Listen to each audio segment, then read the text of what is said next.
I was lacking in experience. I was lacking in money. I was lacking in just credibility, which ties into experience. So in education too, I didn't know, what I was doing initially. So the answer to, or once you identify what you're lacking in, then you come up with solutions for how you can solve those challenges. Hello and welcome to Pillars of Wealth Creation, where we talk about creating financial success with a special focus on business and real estate. I'm your host, Todd Dexheimer. Now, let's get to it. Are you ready to start investing in real estate today but don't know where to start? Sometimes investing can seem way too complicated, but it actually couldn't be any easier than with homeinvest.com. You know the co-founder and my friend Nate Armstrong. He appeared on episode 20, and if you haven't heard it, go back and listen to it, episode number 20. Home Invest is a company that allows you to invest in turnkey real estate. Their goal is to build powerful investment tools that make real estate investing accessible to everyone. They have contractors and property managers available for you with the click of your mouse. While other real estate agents can only offer a property, Home Invest brings you a full turnkey package that allows you to diversify your investments, earn passive income, and start building equity in properties. Their simple, intuitive design allows newcomers and experienced investors alike to hit the ground running and to be able to choose the properties when they want and where they want. View easy to understand charts and data to allow you to buy in only a few clicks or just a simple phone call. With Home Invest, you'll be building your portfolio as quickly or as slowly as you would like. And right now, Home Invest is giving our listeners, Pillar of Wealth Creation listeners, a free course on how to finally win in real estate investing. So go to homeinvest.com/pillars. That's homeinvest.com/pillars to claim your free course today. Hello and welcome to Pillars of Wealth Creation. I'm your host, Todd Dexheimer, and with me, I'm excited to have Joe Fairless on the show. Joe, how are you doing today? I'm doing well. Nice to be on the show, my friend. Yeah, awesome. Well, I appreciate you being on the show. And Joe is a fellow podcaster, the best real estate investing advice ever, who has done what you're at almost a lot. By the time this airs, I think you'll be over 1,300 episodes. That's awesome. So you do a daily podcast. So that's like 3.5 years of a podcast every single day, isn't that? That's right. 7 days a week. 7 days a week. That's impressive. You are a machine. I don't know if I could handle that, but hey, you're doing awesome. And so great show. If anybody hasn't heard it, they need to check it out. So you're also a multifamily syndicator. You've got over 2,000 units. You can explain more. 3,000. 3,000. So it changes every time I talk to you. I think you get 500 more. So I can't keep up. I don't think anybody can. So Joe, with that, why don't you tell us a little bit more about who you are and what you got going on? Well, who I am is someone who is focused on growth and contribution and helping others along the way, and knowing that the law of reciprocity will definitely take care of myself and my family whenever I do that. That's who I am. As far as what I do to deliver on that is I buy apartment communities with accredited investors. And as you mentioned, we've got, or as we came to an agreement on, I've got over 3,000 units. My company is Ashcroft Capital, and we buy value-add apartment communities and increase the value primarily through interior renovations. And then we capitalize, or we realize that value through refinances and then ultimately the sale of the properties. I've got the daily real estate investing podcast. Just so, a peek behind the curtain a little bit. I don't actually interview people every single day. Otherwise, I'd go insane if I'm interviewing people on Saturdays and Sundays and every day during the week. I batch the interviews. So I have one interview day during the week, and I interview about 8 or 9 people that day. And then I'm able to have interviews throughout, in the future. So it might not be as intense as it sounds, but still doing that many, and doing over 1,300 and been doing it every single day. Have an episode release every single day has been quite the journey. Other than that, I am heavily involved in different philanthropic efforts. I'm on the board for Junior Achievement, and I also, along with my wife, we are launching something called Best Ever Causes that highlights a local nonprofit or just an organization that needs some money, and we donate some money and we highlight their cause to help so others can help them along the way, and that will be launching in approximately 1 month. Oh, that's awesome. That's cool.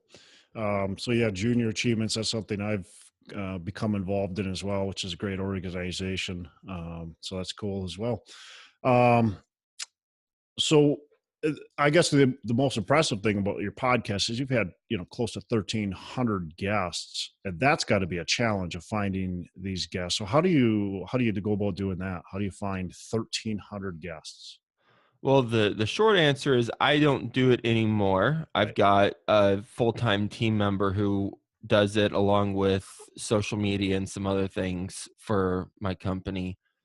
But when I started, I did everything with the podcast. I found the guests, um, did the interview, was coordinated the call, did the interview, edited, taught myself editing software, edited the podcast, edited in the music, then published it, formatted it, and then let the guests know that the episode was live.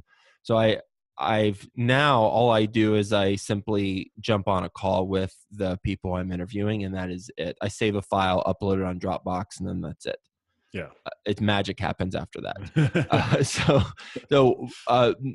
So how I found people initially, whenever I was doing it, was just people who I knew, and then asking for recommendations from others who I interview. So not rocket science or anything. Sure. I was and still am active on Bigger Pockets. And that's, I'm sure most people who are listening to this podcast know about Bigger Pockets, but it's a really good real estate investing forum. Lots of great content. So I was a respected and am a, got a lot of votes, so respected person in that community, and people would reach out to me and I'd reach out to them initially. And now what we look for with guests is one of two things. One is they are actively doing real estate deals, and they also have a large-ish audience. Sometimes it's not both. Sometimes we have an entrepreneur who has a large audience but isn't actively doing deals, but they can teach us about things, teach us entrepreneurial tips that will be helpful for us as real estate entrepreneurs. For example, Jillian Michaels, the fitness gal, interviewed her. And then most of the interviews are real estate investors who, are doing some wonderful things. I've interviewed you, learned a lot from interviewing you, and, interviewed other investors too. Yeah. And one of the benefits of having a podcast, among others, is you get to learn a lot and get to hear other people's stories and mistakes and all that along the way. So it's very powerful to be able to have that, among other things. So let's kind of turn over to your real estate business, because that's extremely impressive. You've got 3,000 units, over 3,000 units, and you basically started with multifamily, with large multifamily. I think you bought 3 or 4 single family houses, Mm-hmm. and then you went right into multifamily. How did you do that? Because I mean, nobody does it, right? Or very few people. Very few people go from a single family to 160-ish unit that you did. Yeah, the key is to identify where you are lacking when you start out. And ultimately, I was lacking in basically all the categories. I was lacking in experience. I was lacking in money. I was lacking in just credibility, which ties into experience. So, and education too. I didn't know, what I was doing initially. So the answer to, or once you identify what you're lacking in, then you come up with solutions for how you can solve those challenges. Because yeah, I love the Tony Robbins TED Talk where he gives Al Gore a high five. It's I forget the name of it. Just search Tony Robbins TED Talk, and Tony Robbins talks about the reason why people fail isn't because the lack of resources; it's the lack of resourcefulness. So ultimately, it's about how resourceful we want to be, and then if we're resourceful, then we'll make it happen. We'll figure out a way. Well, that's all well and good. However, in order to make it happen and be resourceful, we have to be aware of where we need help. And then the key is to have alignment of interests with your partners who you're bringing in to supplement those areas of weakness where you need help. That's the key. So how I went from 4 single family homes to a 150 plus apartment community is through partnerships and alignment of interests. So the challenge that we have starting out from singles to large stuff is that one, we've never done something that large before. So we likely will have a hard time getting funding for it, as which makes sense, right? We should have a hard time getting funded for something if we haven't done it before. And then 2, just getting the deal itself awarded to us, because brokers are going to be really suspicious, as well as the seller and then the lender to actually get financing for it. Because they're not suspicious but skeptical of our execution. So specifically, how I had alignment of interests starting out is I asked the brokers to, actually I didn't ask, it was presented to me. And the reason why it was presented to me is because they saw it was going to be a challenge for me to close the deal. The brokers put in their commission into the deal to be owners with me in the deal. So they got $317,500. There's that number. $317,500 in commissions on the deal, and they put it back into the deal to get ownership in the deal with me. So through that, I've got the seller's broker partnering with us. So clearly him and his team want me to close the deal because they are willing to partner on it. And also it gives my investors some comfort level, because they see that people who do have the experience are putting their own money in the deal. From a lender standpoint, that's going to be a challenge starting out. So one solution would be to create a financing structure, one, or 2, you bring on other people who have that experience and you give up some portion of the general partnership ownership in the deal.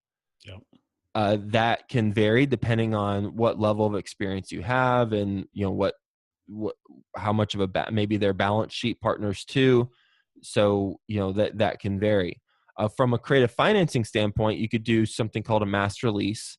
And there's that I have done a master lease before, and I don't do them now because we prefer to get our own debt on properties, and it's nice and cleaner transactions. But starting out, in order to be more creative, you can do something called a master lease, where basically the owner is still on the loan, so you don't have to get underwritten to the degree that you usually would, because the current owner is still on the loan, but you do still need lender approval. That's something that most people who talk about master leases or who sell master lease programs, they don't tell you about.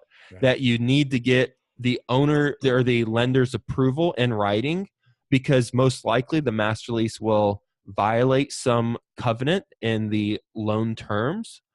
So you need to get that approval. Otherwise, you're in jeopardy of losing all the money that you put into it because it goes against the original loan term. So always get the lender's approval if you do a master lease in writing. I actually delayed closing a month because of it. It was a very awkward situation. I'd never closed on anything this large before. And in fact, I'd never been to a closing table because all my homes I bought remotely. Yeah. And I go there surrounded by a bunch of attorneys and the seller and his family and the brokers, and I said, we can't close. It was very awkward. But you want to, so that is one way that you can do it. That's a whole nother conversation for master leases, but have alignment of interest. So let's go a little bit more high level now, just to summarize. We want alignment of interest with our partners. If you can get the brokers to invest in deal, great. If you can do a creative financing, there's another way. If you can get your property management company, I've done this before. I've partnered with my property management company. They have brought money to the deal, and in exchange, they receive ownership in the deal, and there's also a stronger alignment of interests. Now, the disadvantage is if you have to fire them as property managers, they're still on the general partnership side with you. Yeah. And guess what? I've had to do that. And it's awkward, but it's doable. Yeah.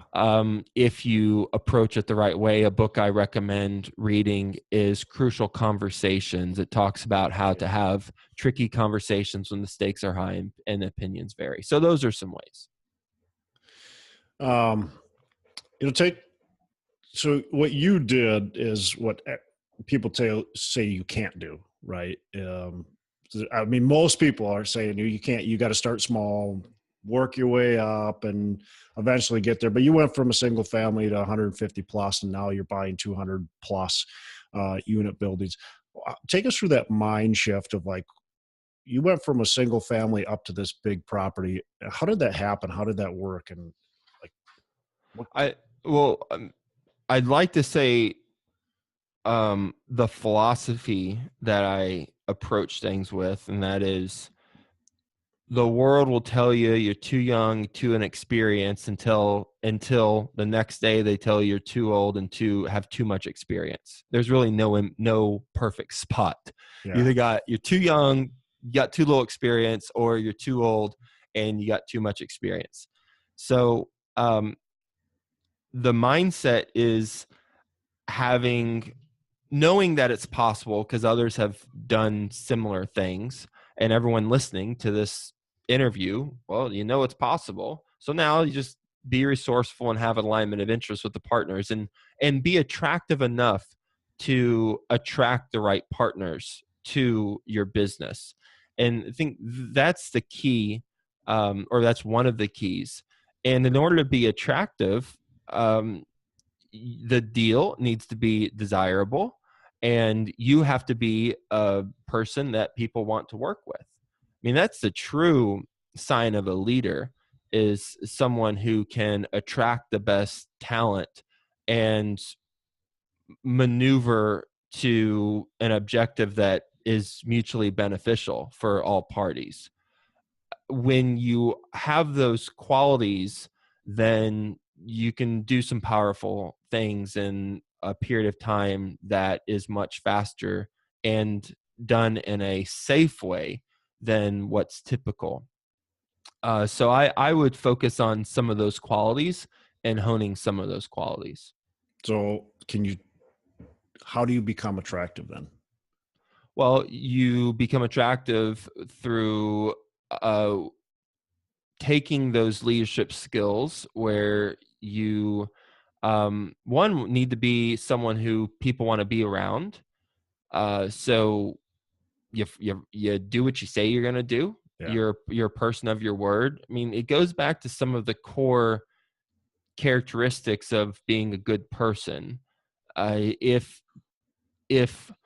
maybe do a test, uh, would your what would your best friend that you've had the longest say about you, pros and cons? Because that person, he or she, will be able to have some pretty candid feedback and some pretty good insight on who you are, or at least who you've been throughout this point in time.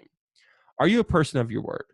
Are you a person who, when you say you're going to do something, you'll do it? And the weird thing, I find it weird. The weird thing is that more often people don't do what they say they're going to do. I just find that weird because it's just something that I've always done, and I'll do it to a degree that it's not typical where, if I say I'm going to follow up, I'll make sure I follow up. Or if I say I'm going to, do something that needs to be done later, it will happen. And if there's a delay, then I'll let you know about it along the way and say, hey, it got delayed and here's reasons why, and I'll get it done in XYZ time. And I just found, throughout my journey as an entrepreneur, people just don't do that. It's uncommon for people to do what they say they're going to do consistently. So that's something right there. And people can pick up on that. Why do you think that is? Why do you think people, is there a reason? Yeah, I think it's instant gratification culture that we have. Sure. We want something when we want it, and we aren't generally, people aren't going to put in the consistent effort to make things happen over a long period of time. Instead, it's easier to get distracted on social media or by some other new strategy or something else. And, that's just how it is. That's just the way the world works. Yeah. So that's a good thing for those of us who are consistent and do what we say we're going to do, almost to a fault.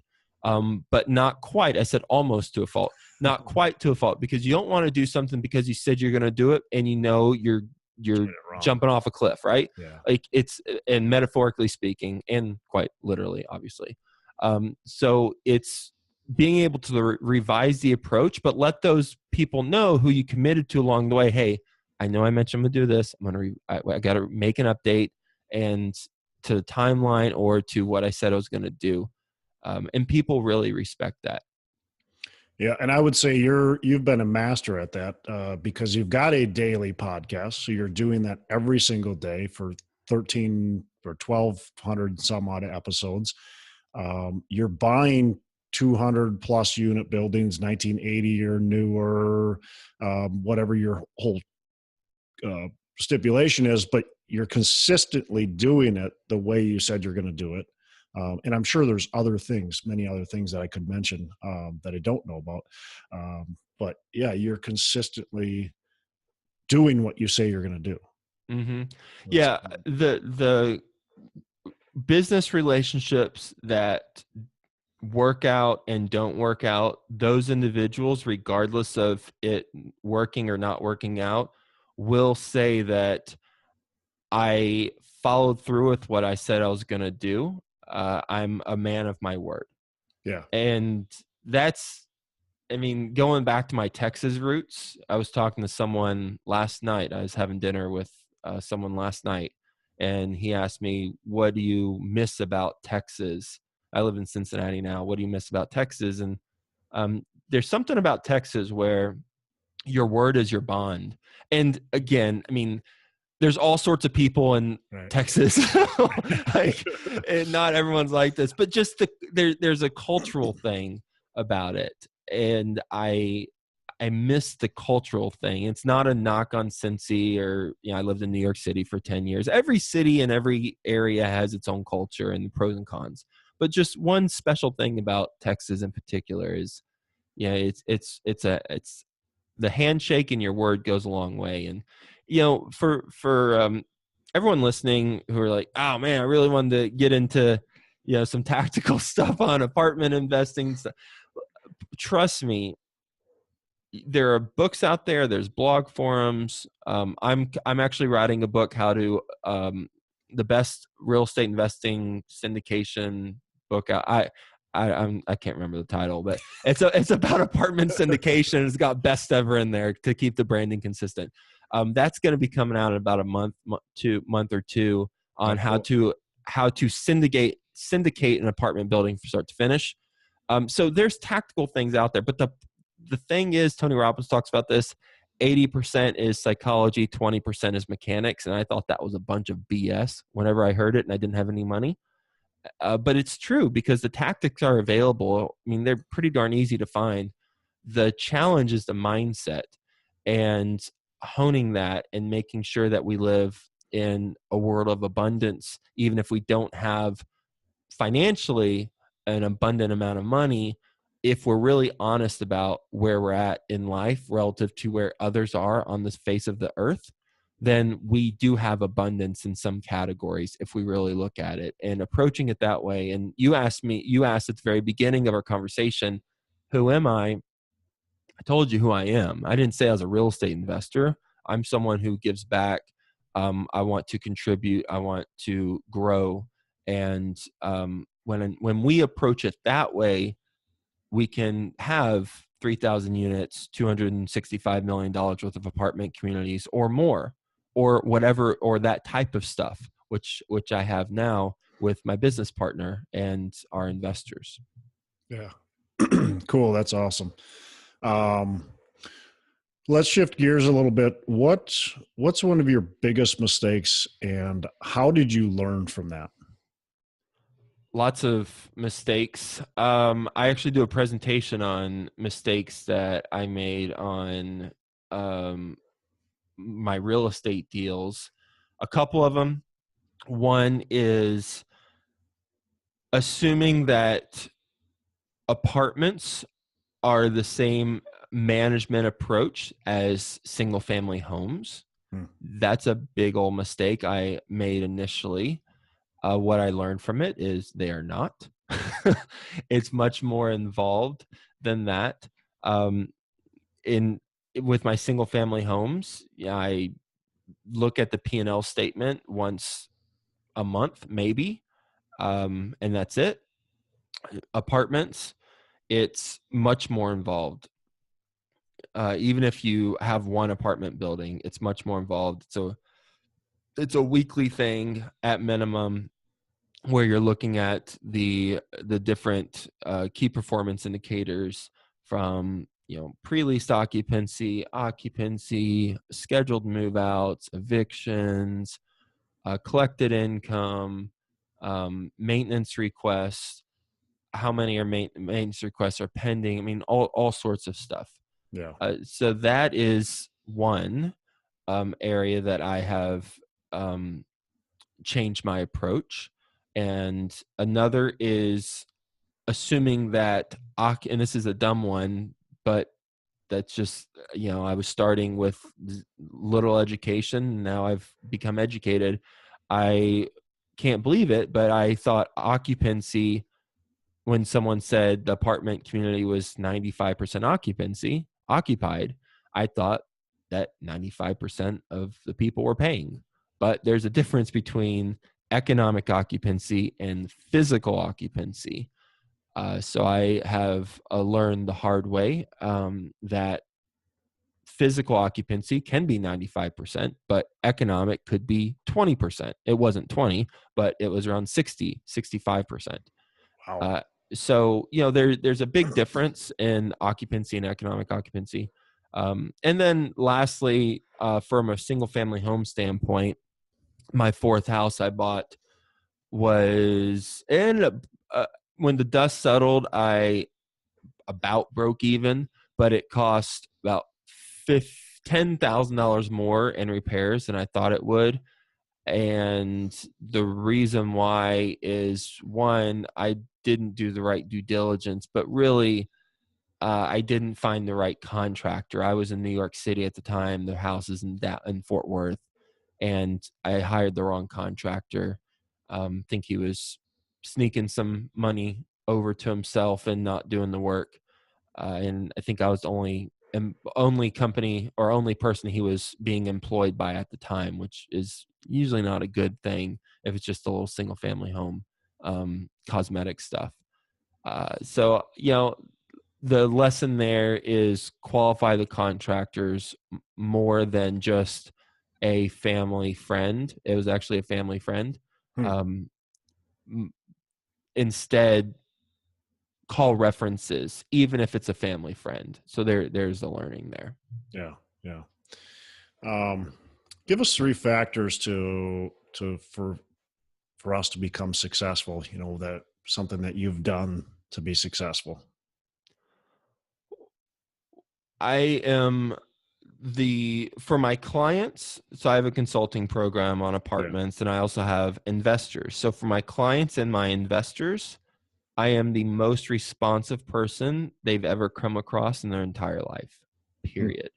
Most responsive person ever. Doesn't mean when they call, I immediately answer, because if I'm talking to someone else, I can't answer.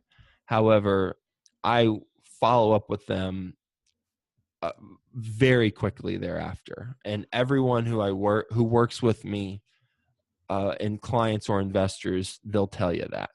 So that's one key, being incredibly responsive. And the reason why is because with my investors, they're investing money into our deals that we're buying together. Right. Large chunks of money. My largest investors invested over 20 million with us. Wow. So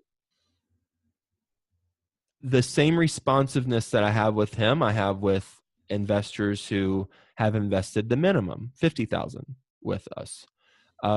That's the same level of responsiveness that I have. And when people are investing their money with us, that's a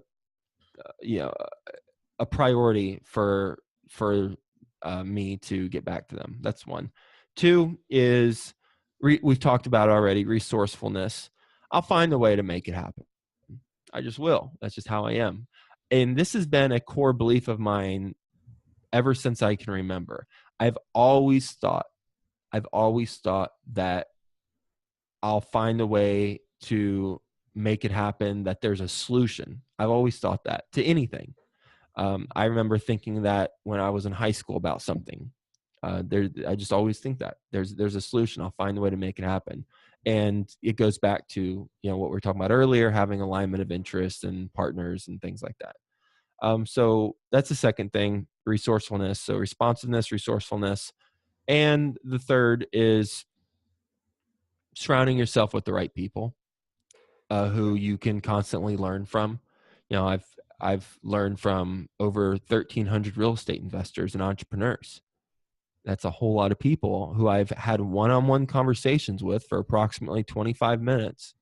And I've asked them the questions that I selfishly want to know that are also helpful for others who are listening to the show. First thing I did when I moved to Cincinnati is I started a meetup to make friends and to build a community. Today we got our monthly meetup, and there's about 45 people who are going to be attending. We do that every month. That's developed into other friendships. So surround yourself with the right people who you can learn from. Yeah. Excuse me, a little plug for your meetup too. I like the approach that you're taking with that meetup. very friendly and open meetup, and not like a lot of them that I've been to have kind of that sales feel to it, and yours No didn't have, sales. your had no sales to it. And it was just really open and friendly and easy to, and people were doing deals that were coming to it. And that's the other thing. A lot of the meetups, it's all new investors. None of them have done a deal, and yours had a good mixture too. Yep. I appreciate that. So yeah, great meetup. If anybody's in Cincinnati and wants to check out your meetup. Well, you don't even live in Cincy, but you attended. Yeah. I'd like to attend again, but it's hard to get there during that. Fair enough. Unfortunately, I can't plan my trips around that meetup. My wife would kill me if I've got all the time. So tell us about what your goals are moving forward, the next, let's say 5 or 10 years. Well, I'm 35 years old. My goal is to control $1 billion by my 40th. And I think of that as creating $1 billion worth of value to others by my 40th birthday. We're at 265 million right now. My business partner and I, our company, and we're closing on a deal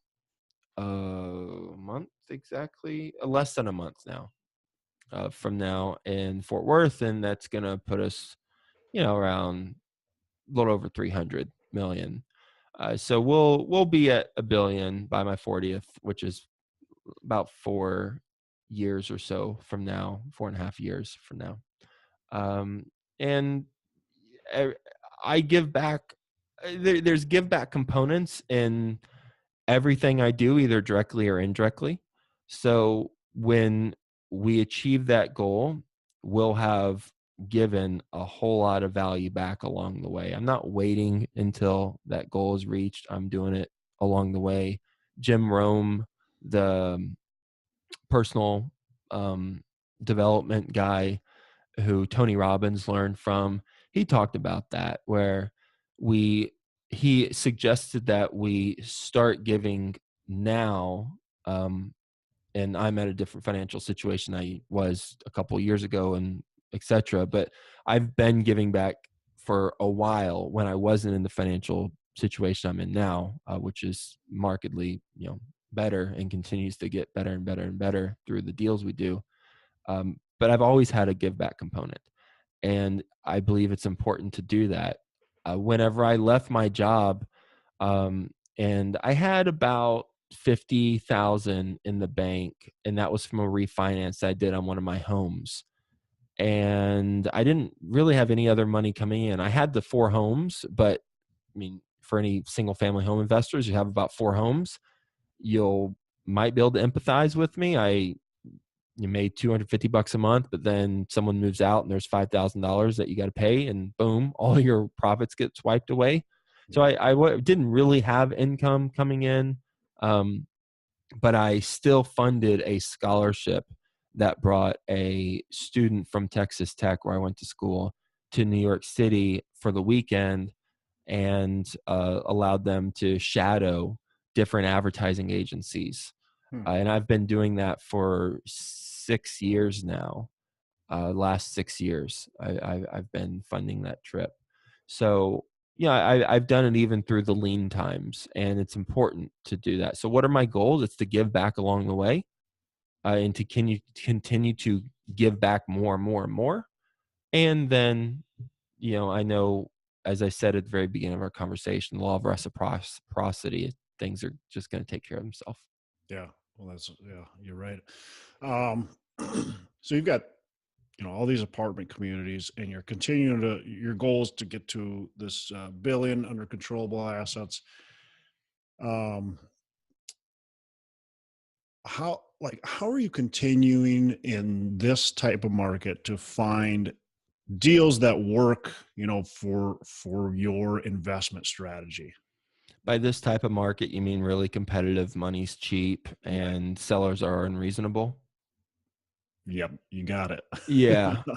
How'd you nail that? Yeah, well, I'm living and breathing it. Yeah. It's very challenging, and the solution is to uh, underwrite a whole lot of deals. Yeah.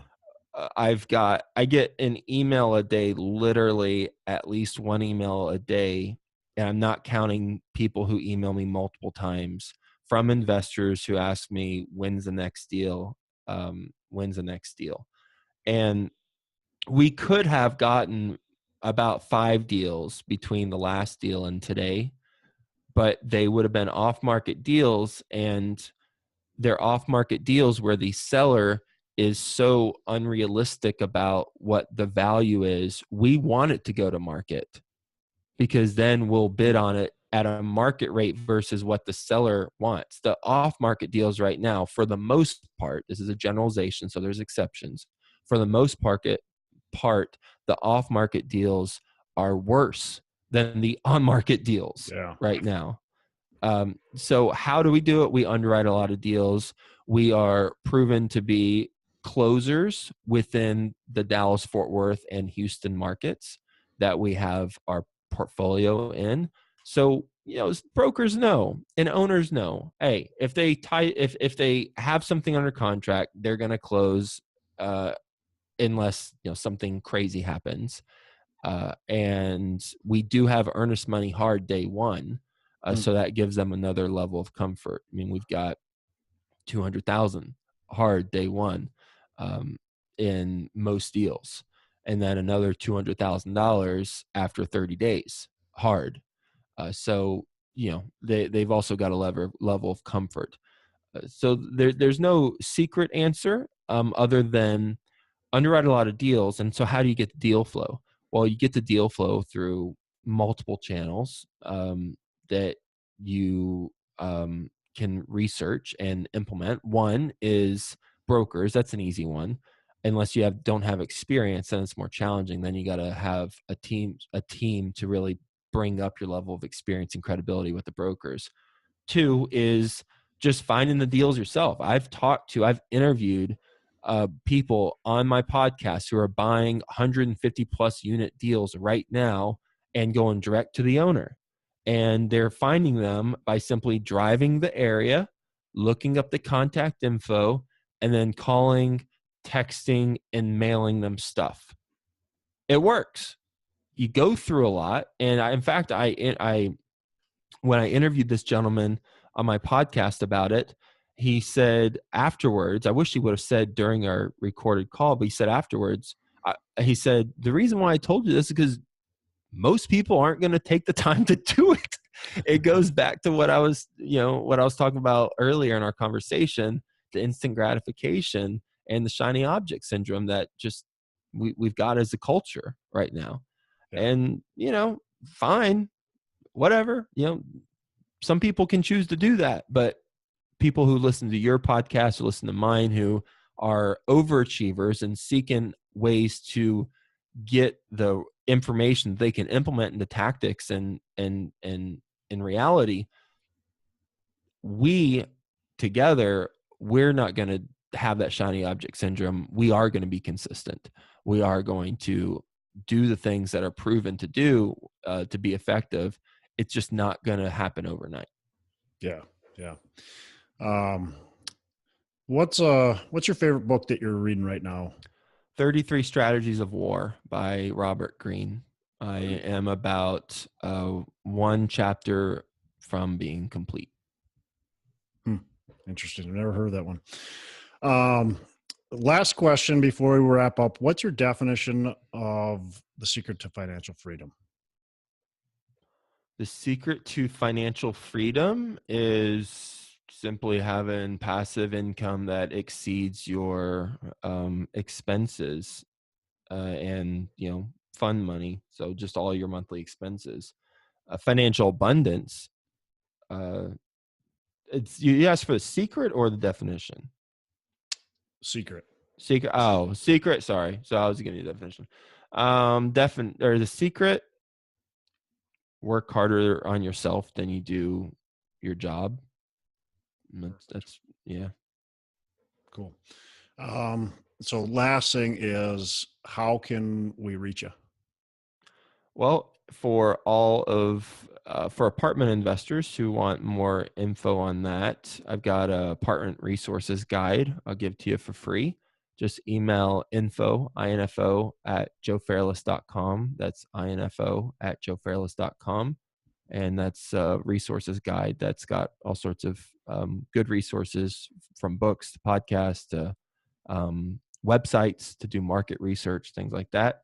And then if you're interested in developing a relationship with me long-term and potentially partnering on a future deal, then you can go to investwithjoe.com and fill out that form. Awesome. And then go to your podcast too as well, right? Yeah. Just search my name in iTunes and podcast will come up.